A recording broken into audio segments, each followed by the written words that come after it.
Well, the U.S. President Donald Trump's senior advisor and his son-in-law, Jared Kushner, says Israel must work to improve the lives of Palestinians.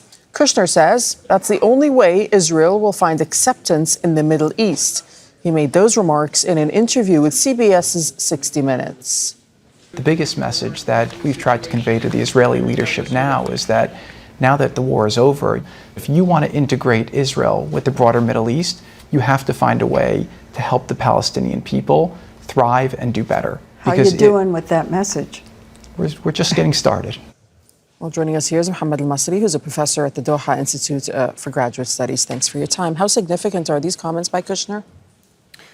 Well, let's wait and see. I mean, this is a very pro-Israel administration, maybe the most pro-Israel administration in U.S. history.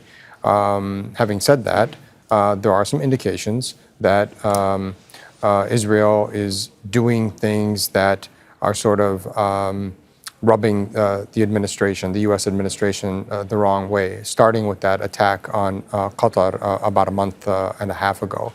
And some of these comments that are being made by Kushner and also Steve Witkoff, humanizing the Palestinians to some extent, even talking about Hamas by U.S. standards relatively favorably. This is of note. Also the fact that it looks like the Trump administration is increasingly listening to some of these Arab and Muslim leaders, whether it's Erdogan in Turkey or Sheikh Tamim in Qatar and other leaders in the Arab and Muslim world. So let's keep an eye on it. I think there are some tensions, at least, between the U.S. and Israel right now.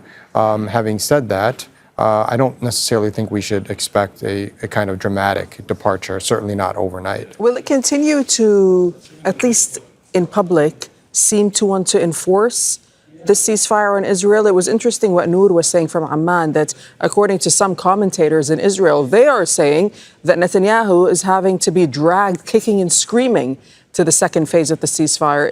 Is the U.S. going to make him do this? Well, that's the hope, right? I mean, Donald Trump is very heavily invested in this ceasefire. He's tied his reputation to it. He's tied his personal legacy to it. And my sense is that he wants it to stick.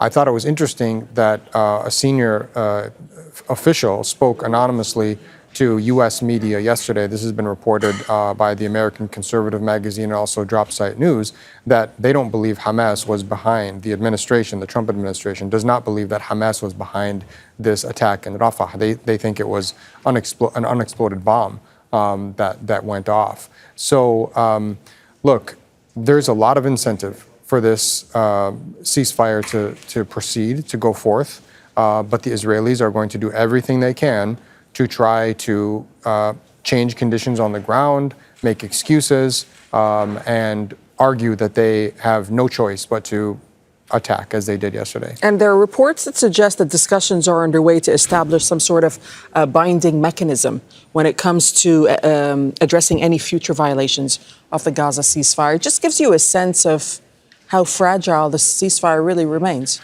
Well, we've been saying since this was proposed and announced, weeks ago, that there was going to be a risk especially once Hamas turned over the captives, that Israel would just find an excuse to go back to war. So there needs to be a kind of mechanism put in place. But Israel has been violating the ceasefire since the start. I mean, even before yesterday, they had killed about 50 Palestinians in Gaza. They haven't been allowing in anywhere near the number of required aid trucks. They haven't even been giving back 15 dead Palestinian bodies for every Israeli body that they've received. So they literally have violated every article in the agreement, and that's part of the problem here, is that Israel's not interested in upholding this agreement. They were kind of forced to the negotiating table,